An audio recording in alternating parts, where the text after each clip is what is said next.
Ik denk dat het 2013 was dat de provincie onderzoek deed naar recreatie aan de kust. En er was een landschapsarchitect. Hij had met een paar pennenstrijken aan het dorp Hovert, zo door die dijk, had hij een opening gemaakt. Hij gaf aan dat die hele netwerken van water, die hielden allemaal op bij die dijk.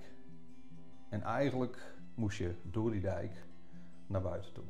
Toen dachten we van ja, dit moet eigenlijk het dorp weten. Dus bij de algemene ledenvergadering die man daar weer naartoe.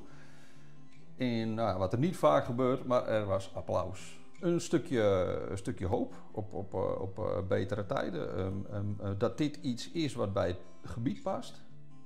Geen afbreuk doet aan het gebied. Dus je hebt 10 jaar ben je met allerlei partijen om tafel gegaan. Is het een breed gedragen iets geworden? Allerlei rapporten, allerlei onderzoeken. En toen stopte het.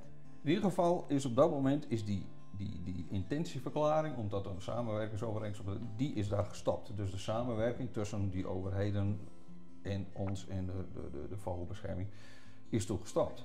Wat niet is, kan er komen. Misschien dat ze over 20 jaar denken van, goh, als we nou eens een gat in die dijk maken, dan hebben we een brak. Bedenk het. Ja.